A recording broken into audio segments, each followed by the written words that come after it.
Good morning, good afternoon, good evening to East Central Missouri and the world, and welcome to the James Strong Show podcast number 291. Thank you for joining us. Thank you for making us a part of your day. I appreciate it. This podcast was recorded on the evening of Friday, November the 4th, from North St. Louis County, outside of East Central Missouri. We're at this. We have a special guest here today in studio, not in studio, but actually at her home. Her name is Miriam Gutting. Welcome to the podcast, Miriam. Oh, thank you very much. I'm honored to be here. If you recognize a slight Irish brogue, perhaps more than slight, Mrs. Gutting was born in County Limerick, Ireland, and she came to the U.S. in 1963. That is correct. And she came to start something that really is quite common around here now, but she was one of the first people actually recruited from Ireland to come to St. Louis to start Montessori schools. Tell us a little bit about how you were recruited, how you got involved in coming to St. Louis with Montessori schools and your whole story. Well, I was living very simply in an apartment in Dublin, in Donnybrook, actually, County Dublin. And one morning, my landlady came to me. I was waking up, and she said, "You have a transatlantic call." And in those days, indeed, you hardly got a long-distance call, not to talk about a transatlantic call. And I went downstairs, and this gentleman was on the phone, and he said, "I am calling from St. Louis, and I was wondering if you would be interested in working here in St. Louis and opening a Montessori school." And I said, "Oh, sir, what a surprise, but I will certainly think about it. I will certainly have to ask my parents, of course, and talk about it. So I will talk to you again." And that was the beginning. And then from there on, he wrote to me and said we would definitely be interested. And I thought it might be quite an adventure to come to St. Louis. My parents said, other people have said to me, "What do you know about St. Louis?" That's like people in Ireland talk about New York and San Francisco and Chicago, but they don't talk about St. Louis. And I said, "But it's the place where two magnificent rivers meet together. And I think that's just a great thing. One is the Missouri and one is the Mississippi." "Oh, is that where they are?" people said. And that's how it all happened. And then my late father took me to the bank to get the necessary money to come so that I would be able to come home if I wanted to. Just in case. Just in case. But you never looked back, and you stayed here and have made this your home. No. I had a very good friend who went to college with me. She was from Scotland, and she went to college with me, and she worked in Chicago. And I suppose I had to write to her and say, you know, "Is that all right? Or are you all right? And is there anything I should be afraid of, or what?" And anyway, she encouraged me, and I got on an airplane in Shannon Airport in Ireland, and I came to St. Louis, came to New York first, and then came to St. Louis, and couldn't believe how long it took, but then I got there. How long was the flight, if you remember? Oh, the flight was about 10 hours. Because it was an airplane, not a jet. That's right, and because also I had to wait in New York for quite a while. I see. So got on, and then I was met by the gentleman who obviously, who was in charge, owned the school, and he welcomed me, and he found a place for me to stay, And then I went from there, and glory be, the next morning when I was out walking, because I thought I was walking, it's warm enough here. It's cold in Ireland, but it's warm enough here. I can walk outside while I'm waiting to be picked up by my boss. And I went outside, and then I found all these extraordinary things sticking out of windows. And I thought, oh my gosh, I always thought that America was a huge place. Why are they sticking their TVs out the window? And oh dear, then I subsequently found that these were air conditioners. And I had to find out what air conditioners did. Because there was really no need for air conditioning in Ireland. Not at all. You open the window, or you close the window, or you put on the fire with a bit of wood, and those were all the temperatures you needed. So your boss met you in St. Louis. I assume he had a place for you to stay. He did, kind of temporarily, because the lady who was with whom he wanted me to stay, who was a secretary at the school, was away on vacation. So in 3 or 4 days, I left the motel where I stayed and went and stayed in her house. And I remember very well about being there about 3 or 4 days and thinking to myself, oh my gosh, it is so hot here. You mean people actually emigrated here and stayed here? It was so hot, and I remember flinging myself on the bed because I was so hot. And what time of year was this at this time? This would have been August. Okay. Yes. And in Ireland, I mean, in August, 70, 75 degrees tops? Oh, not at all. About 62. 62, okay. But we never know. We didn't know the numbers either. Sure. But I learned to compare things, So you found that air conditioning was indeed a necessity here in the States. A necessity, yes, you bet. I welcomed it and was glad about it. Yes, indeed. You're right. So the first Montessori school that you started here in St. Louis, where was it located? It was located in Town and Country on Ballas Road and Clayton Road. And in 1963, I mean, right now, Town and Country is basically just part of St. Louis. Not back then, I assume. Not quite the same, no. Right. But it was. I mean, I knew I was in St. Louis, but it was very much the suburbs. It was definitely yes. out on the country. I would have thought. I would have termed it out in the country. Hence the name Town and Country. That's true. That is true. So you were here in a foreign country. Luckily, we speak the same language as those in Ireland. Yes, kind of. And yes. Well, we won't go into that part of it.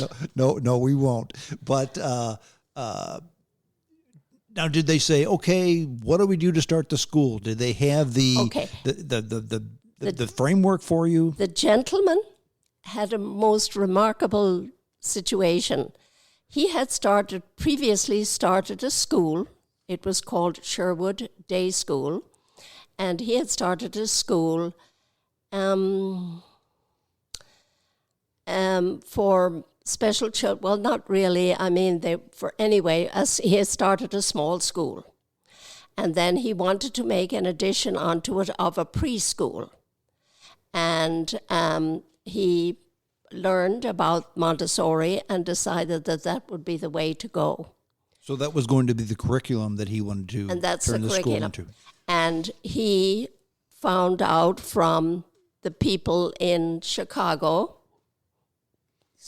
who ran my friend's school, that what he needed to do to prepare the environment. I see. And he ordered the materials. Now, most of the materials in those days came from Holland. There was a big manufacturing company in Holland that were, let's see how you say this, they were very particular about their materials. And in Montessori, we are very particular. We want them just right and correct. and they were there. For those who don't know, can you explain the difference between a Montessori school, a Montessori education, and your standard run-of-the-mill public education? What's the difference? Well, I would say that the first thing that you would notice if you went into a Montessori classroom is that the children were walking around, whereas in a normal, a usual school, traditional school, the children sat on a desk, sat in a chair, sat at a desk, were there, and all instructed en masse. In other words, everybody was told to do the same thing at the same time. In the Montessori setting, the children were given lessons individually, and then when they were given the lesson, having been given the lesson, they could choose that material, they could choose that subject to go to again and do it. Most likely, the trained teacher would be studying the child and saying, "Oh, I think that his sense of touch is really great. Let's make use of that. I think that he is doing more hearing now. We will make use of that." And we had the materials that would feed that need for the child. So playing to a child's strong points. Well, you could call them strong points. In Montessori, we call them sensitive periods, because in every child, as you grow up, you do have time when you are more particularly hearing, when you are more particularly touching, when you are, all of these things are come in phases. And when the phases are there, it's like you're hungry. Oh, I would love, love, love an apple. Oh, here's an apple. It is absolutely just the right thing to give to the child at that time when they're hungry. Whereas in a normal education, a child may say, I would love an apple. And you say, well, here's a piece of broccoli instead. That's Take right. it or leave it. Well, yes, absolutely. It somewhat describes the situation. Yes, indeed. But that's what it is when you're watching and you're trained to watch the child's tendencies. And when the tendency is there, you feed the need. Now, something I probably should have mentioned early on. If some of you dear listeners are thinking, you know what, this is sounding very familiar. This lady sounds familiar. Miriam, you've been on radio and television in St. Louis before, correct? Yes, it's been a long time ago, but yes. Well, I mean, I think it has been a long time ago, because I think you said you were on KMOX with Rex Davis. Yes. So, I mean, I don't think Rex has been on the radio for maybe 30 years, 40 years. Yeah. You were on, I believe, KSDK with Jennifer Blome. Yes, indeed. And so if her voice sounds familiar, you're not imagining things. So that's exactly right. So she's been on before, and she's a pro at a microphone too, by the way. Just saying. So you started the Montessori school, and you had success with it, because I mean the Montessori schools are quite popular in St. Louis area. Well, yes, and the gentleman definitely asked me to come back another time, and he said to me, I said, but I have to go back home to Ireland to see my parents this summer. And he said, well, if you come back to me again in September, I'll pay your airfare to Ireland for this summer. So he must have loved you because he wanted you to come back. He did. We got on very, very well, really. And he would look at the class and then, and know that, the children weren't unruly. He wouldn't know all of the rules that were going on, but I would assure him that they were fine. And also the parents, of course, would come back and say, oh, great.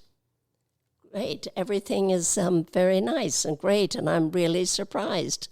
and they would, and then of course we have conferences with parents, so we would tell them, what they were doing currently, and they were surprised because sometimes we don't boast about this necessarily, but many, many times, because we caught the right moment, just at the right time, they were able to read when they were about 5.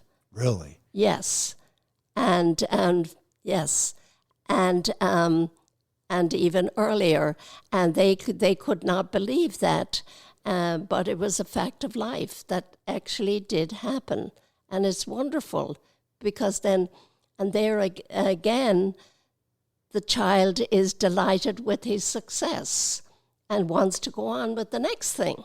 And actually make school fun. Absolutely. It's totally fun because it feeds me the food that I need at this time. Okay, so the child wants an apple, so you give him an apple. Instead of, in the States, you would give him broccoli. I use that example. What happens? I mean, a child can't live on apples. He's got to have broccoli. He's got to have other things. How do you introduce things into the curriculum that maybe he or she doesn't want to do at the moment? Exactly. Oh, yeah. No, well, we make it kind of interesting. That's one way of doing it. This is what I used to tell my teachers when I became a little bit more of a leader. I would say, sometimes you have to go in the front door. That's how you were trained. Sometimes you have to go in the back door and find a way. And you know what? If you need to, you go in the upstairs window and find a way. There's a way to reach that child with what he would like to do. And I guess each child is different. Of course. And that's the other thing about the classroom. You're dealing with each individual child individually. You're not saying en masse, okay, get your books out now, and little Betty says, oh, I don't want to do that now, do I? No, it's not like that at all. So for how many years did you teach at the school, go back to Ireland, and then come back to St. Louis? How many years did you do that? Well, about about 3 years, and then I was invited to a party, and by a lady, a parent actually said to me, I'd really like you to meet this lady. She's a young lady and she lives near where you do. Why don't you say hello to her? And so I did. Her name was Kathleen. And I met Kathleen and she said, Miriam, there's a party going on here on such and such a date. Maybe you'd like to come. Do you have, I love this, do you have a nice dress to wear? And I said, of course, I was rather humble at the time, so I took out the dress that I had and I said, well, would this be good enough? Oh, she said, this is beautiful. So anyway, she invited me to the party and we went and I met this gentleman. And he definitely wanted to see me again. And so on. He took me home, and which apparently wasn't quite kosher in those days, but he took me home and he invited me out again, and that was the way that went. And as they say, the rest was history. The rest was history and is history. So you met your future husband. He courted you. You had a large family. Yes. Oh, and I had to. Oh, yes. I think this. I should tell you this too. Of course, we had to be married in Ireland. Oh, really? Oh, yes. Was that your doings, your parents' doings, My both? My doing, Okay. mostly. My my family were delighted, of course. We had the wedding in the church where, we all went to church, and very humble little country church. And your husband was not Irish, correct? No, not at all. Was the family okay with that? He was of German descent. And the family was okay with that? Oh, yes, they were. As they gave it, they wrote to me various questions that needed answers, and that kind of thing. And but they trusted me, which was wonderful. And anyway, we arrived in Ireland. And are we allowed to tell jokes here? Of course. You were from the town of Limerick. You have to tell a joke or two. Well, the joke is that they arrived in Ireland at the anyway, they arrived, and then we went to my house. They went to my house, and we got on very well. Thank you very much. And let's see what else. So then we went and we got, and my husband said to me, well, if we're going to be married in Ireland, we might as well go to Paris for our honeymoon. Well, Miriam is like that. Everybody goes to Paris, where? And he said, well, where would you want to go? I said, Portugal. We'll go to Portugal. So we went to Portugal for our honeymoon, and that was really great too. Now, did his family come to Ireland for the wedding as well? His family, his mom and dad came to Ireland for the wedding. Yes, and, that was unusual for them. There wasn't the air conditioning or heat either. So you had to be by the fire, but there was plenty of blankets on the beds, plenty. So you met your future husband. He courted you. You were married. How long after you were married did you remain teaching at the Montessori school? I went to a different Montessori school when I arrived back from my honeymoon and everything like that. Okay. And after that, I met this lady, a sweetheart. She was a Mexican lady from, she taught at St. Louis University, and she had just started a Montessori school. And she said, Miriam, we'd love to have you. So I went there to teach as well. So that's the other place that I taught. Okay. And for how long did you teach there? Oh, gosh, I don't know, about 2 or 3 years. Okay. And then I guess children came along. And then children came along. And then, let's see, what else then? Then I decided when my husband and I bought a magnificently big house in Normandy, a magnificent house, looking out on the Glen-Echo Golf Course? Glen-Echo, that's it. Mm-hmm. Glen-Echo. You guessed it right, yes, on Glen-Echo Country Club and golf course. And so there was enough room there, and I said to my husband one day, at that point I was not working anywhere else day to day, and I said to my husband, this room in here would be great for a Montessori school. What do you think of that idea? And he said, well, that would be fine. And it was a great room, perfect for the environment that I could set up. And then my friend, my Scottish friend, heard that I was opening a school and immediately packed up some Montessori materials and sent them to me. So I was started equipped, and I went out and I bought some things too as well. So we did great, and my husband made a few things that could be made as per carpentry, and we started the Montessori school there. In the house? In the house. Wow. It was great. Now, for those of you who are familiar with the St. Louis area, the stately home that Miriam was describing is right off Lucas Hunt Road on Normandy Drive? Uh, What was the name of the street?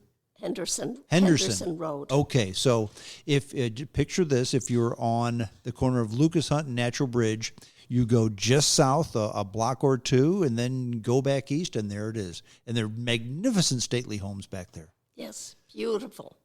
And so you raised your family and had a Montessori school. That's how big the house was. That's absolutely right. Yeah. That's absolutely right. So it was absolutely great. And a friend of mine heard that I was opening the school, that I might open the school. And she said, "Oh, Miriam, what can we do? What can we do to help you? What can we do to help you?" And a couple of the mothers came and said, "Look, we'll do the housework for you while you're doing the school." So, I mean, it was perfect. That way you could concentrate on the children. Absolutely. Their children, I guess. Their children. They figured that, they can do the housework, Yep. but they can't do the Montessori teaching. So everybody was happy. Oh, everybody, yep. And how many years did you do that? About 10 years. Okay. Yes. Wow. Mm-hmm.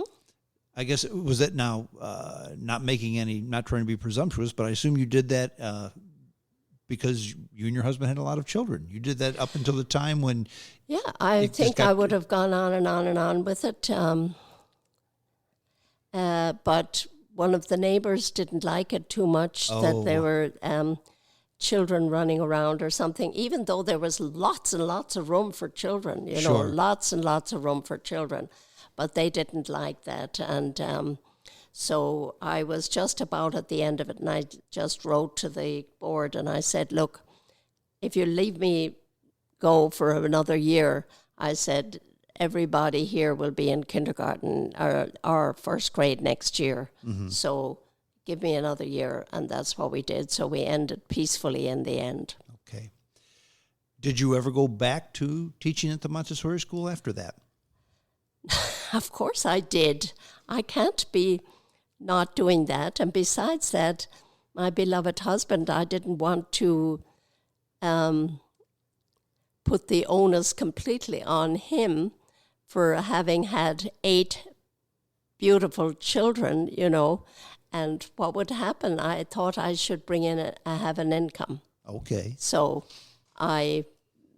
there was an ad in the paper for a Montessori teacher out in St. Charles, and that's where I went. And how long were you there? 20 years. Wow. 20 years? Yes, indeed. Yes, Very indeed. good. Very good. It was a great school. It was built, pardon me? Yes, they built a school. In the beginning, there was a very small building. Excuse me. And then the gentleman who was behind the money part of it built on another one so that we could have a grade school as well. So we had up to 6th grade in the school. So we had a lower preschool, and then we had another building with up to 6th grade in it. And yeah. Now, coming to America in today is not as big a deal, I would think, as it would have been in 1963. Because if you want to see what any place in the world is like right now, you get out your phone, you look at it, you can pretty much figure it out. That wasn't the case in 1963. What were some of the biggest, besides the temperature, of course, that you mentioned earlier, what were some of the biggest culture shocks that you experienced when you came to America from County Limerick, Ireland, from near outside of Dublin, in 1963? Well, I say one of the things was the number of cars that there were here. And of course, we drive at the other side of the road. And so there was that. And then the size of the cars and the size of, oh yes, I remember this too. When I went into the store, how many things, what the size of the store? I mean, we went into a little store in Ireland, there are just 3 or 4 vegetables, we'll say. But I went into a store in St. Louis, and there probably were 30 vegetables, So more variety, more variety, a lot more choices to make, a lot more choices. And so that was definitely something new for me.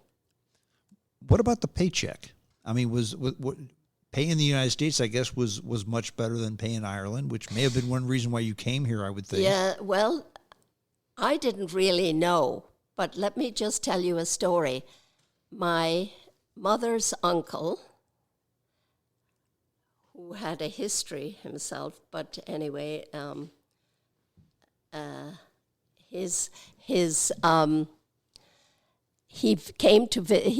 he lived in America. He emigrated to America from Ireland, and he came out to visit us about a month or so before I left for America, and he asked me how much they were going to pay me, and I told him, and he said to my father, "Oh my gosh, that is a lot of money." So you had no idea if it was a lot or a little. No, I didn't know. I mean, I just took it that was what I got, Sure.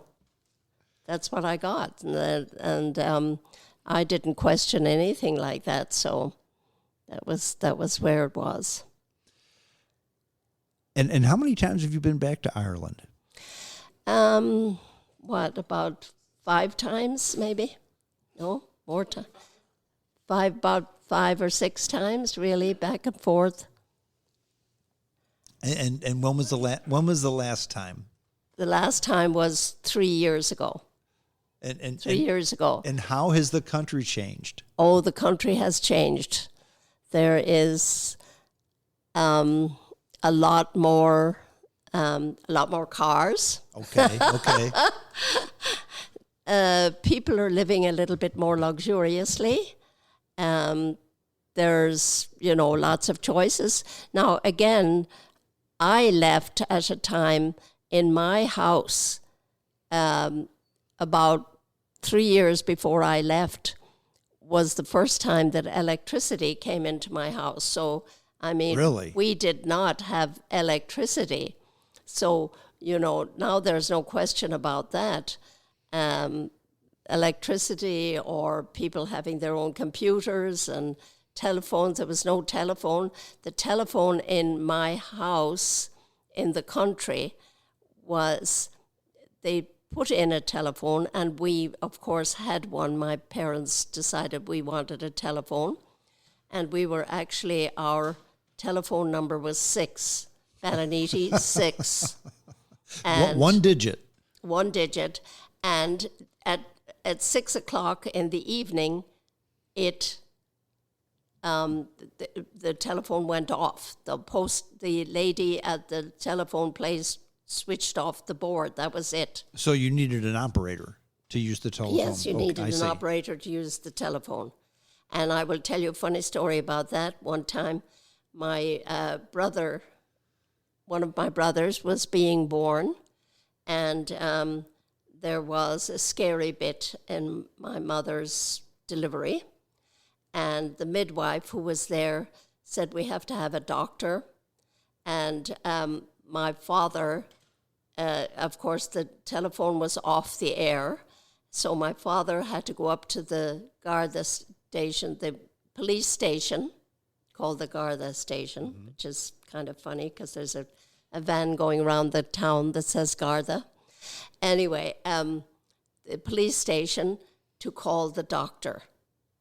So he had to go up to the local village and call the doctor. Wow. Yeah. And another time, my husband wanted to call me. That was before we were married.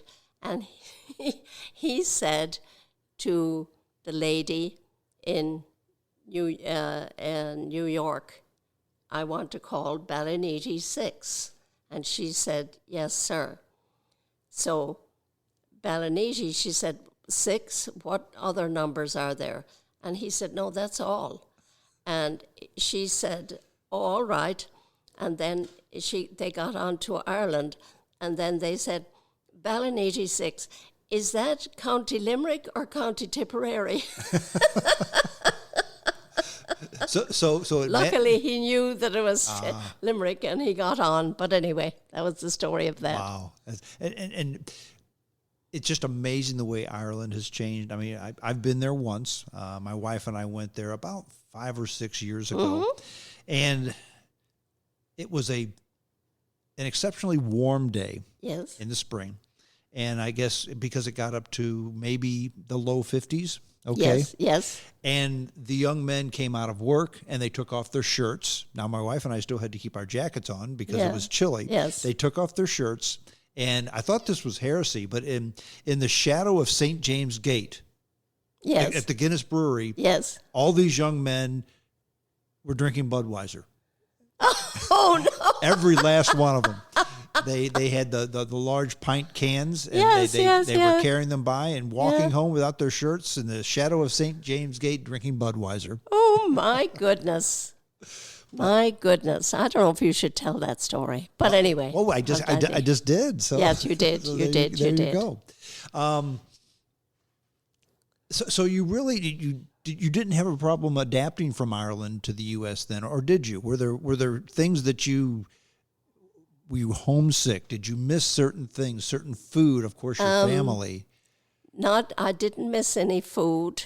No. Per se, yes, I miss seeing my parents. On the other hand, I'm the eldest of 7, and everybody in the rest of the family was growing up, and there was a lot of things happening at home. For one thing, my sister, who's next to me, came out and lived in Canada for a couple of years, so I was able to go and see her, that kind of thing. And so, there was always some chatter going on, between us with the rest of the family. So, and in the meantime, I was having children, so that kept me occupied. And I guess as time went along, your home telephone number changed from 6 to maybe more digits, and the operator didn't have to be there to talk, so you could make phone calls. Oh yes. But I wasn't there for that. Right. Did any of your other siblings emigrate to the U.S. or just you? No, but they all emigrated. A lot of them emigrated to various places. My next sister, like I said, went to Canada for a while, but she went back to Ireland. My brother became a priest and moved to New Zealand. Okay. The next one, Grace, had various adventures, but emigrated to Manchester, England for a while. She's back in Ireland now. That's where she wanted to be. But she spent a good long time in England. Tom, my brother, married and he moved to Denmark. He teaches a college up in Aalborg, northern Denmark. Okay. And then Michael, one of my younger brothers, teaches in outside of Toronto in Canada. Okay. And my youngest brother emigrated to Germany. So most of them went someplace. Most of them went someplace. The German guy is moving back to Ireland currently. He's building a house back home. And but the others are all established where they are. Now living in the countryside, did you speak the Irish language or English? No, we spoke English, but, the school taught Irish, and not only that, you could not pass the examinations that would get you from, we'll say, secondary school into college without a very high standard of Irish. Mm-hmm. You had to pass Irish, English, and mathematics for sure to get into college. You also had to pass at least 5 subjects altogether, to get into college. But there are parts of Ireland where Irish is spoken off the coast of Galway and on the west of Ireland. There's a couple of islands there, and they speak. My husband and I went over there, and they definitely speak Irish all the time. Years ago, I spent some time in Wales, and it was a very rural, Yes. out of the way part of Wales. Yes. And the people at the pub were speaking, I assume it was Welsh, because I had no idea what they were talking about. Yes, and absolutely. And the folks in England said that, you know what, if you get way off into the countryside, you'll hear them speaking Welsh. He said most of them know English, but some of them don't. No. They just That's right. so I guess Irish is the same way. Yes. Right. I think they probably do. They would understand the English situation, but wherever they could choose to speak Irish, they did. And one of the heroes of Irish history started schools that were totally spoke Irish, that conducted all their classes in Irish. So they're still trying to keep the language alive. Oh yes, per se. absolutely. There's an Irish radio station as well. You know, really? so you can, Okay. tune into that. Do you remember any of the old language? Oh, Gormagot, I do indeed. It's actually very handy here and there. You can Hannes Tatu, how are you? Gormagot. you can say En that. Ulsen out of Varin is a Veltana, Savannah Stucky Mana, Bavralam Vim Gwydachtan. Which is translated to? Day and night, Varin is Mary, Mora is Mary. How are you? The man does Van Sucky Mona. With your white stockings, I would like to know you. Okay. I would like to get to know you. So it's a flirtatious song. Well, there you go. Could be that. Well, Miriam, you're from County Limerick, and since that's where you're from, I'd like to end the podcast, with your approval, of course, with a limerick. Can you give us one? Do the other one. Sure, you can do whatever one you want. The young lady called Bride. Okay. Bride is the short for Bridget. There was a young lady called Bride who ate some green apples and died. The apples fermented inside the lamented and made cider and cider inside. Very good. Very good. Miriam Gutting, the first Montessori school teacher in St. Louis. They couldn't get a homegrown one. They had to go all the way to County Limerick in Ireland. And as I've said before, this isn't the first radio broadcast she's been on. She's been on KMWEC. She's been on KSDK. And she has had a very full life as, dare I say, the pioneer of Montessori school here in St. Louis. You were the very first. Outstanding. Anything you'd like to say before we part? Well, I'm just honored to be doing this, and I hope I have given people information, or anyway, I'm delighted to do it. And well, thank you. And if the name sounds familiar, Kieran Gutting, he's been on the podcast many times. He's a financial wizard. Miriam is Kieran's mother. correctly called Kieran. Kieran? Kieran. I am zero Irish, so please pardon Well, there me. you go. But I'm appraising you of that. There is no K in the Irish language. There are some words that have no. There are some letters in the alphabet that are not existed in Ireland in Irish. So it's not pronounced? It's called Kieran. It's the same sound. Okay. But there's not a K. Okay. I think I understand that, but I'm not certain if I do.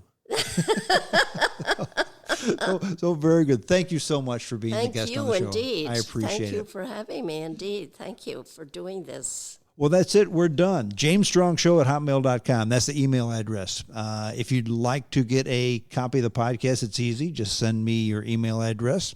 I will send you a link to the podcast. You can download it and listen to it at your leisure. That's it. We're done. So until next time, this is James Strong saying adios.